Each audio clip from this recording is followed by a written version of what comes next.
এনায়েতুল্লাহর মতো পাগল ওটাও কাফের থেকে অনেক সরে আসছে।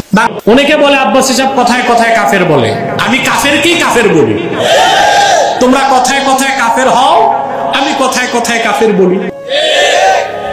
বাংলাদেশে একটা পাগলা বক্তা আছে, সে মন্তব্য করতে যে বলেছে আব্বাসী এখন এই কথায় কথায় কাফের বলে না। আরে পাগলা, তুমি তো 1990 সালের রিজেক্ট মাল। এখনো তুমিও কুফর করলে আব্বাসী তোমাকে ছাড়বে না, কাফের ফতোয়া দিবে। আমরা কোন দলের দালাল নই, ইসলামের স্বার্থ রক্ষা আমাদের উদ্দেশ্য।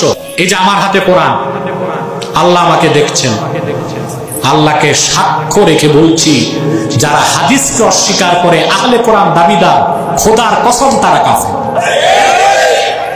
এখন সে গাজাখোর বক্তা, তাকে জিজ্ঞেস করেন আহলে কোরআনকে সে কি বলবে?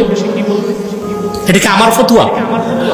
সেই গাজাখোর বক্তাকে জিজ্ঞেস করেন, সমস্ত উলামায়ে আরব একমত, মান আনকারা হাদিসান সহিহাম মিন আহাদিসি রাসূলিল্লাহ সাল্লাল্লাহু আলাইহি ওয়াসাল্লাম قد ثبت صحته بالاتفاق عند المحدثين فهو كافر।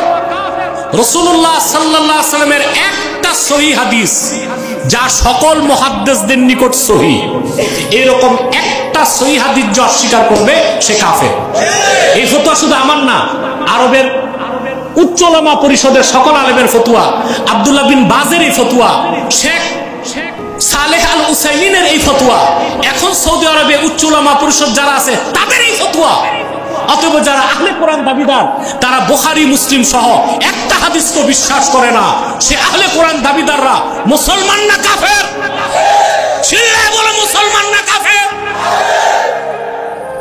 ওই গাজাখোর বক্তাকে দেখবেন, ওই আহলে কোরআন দাবিদার যারা আছে ওদের সাথে একসাথে বসে কফি খায়, চা খায়।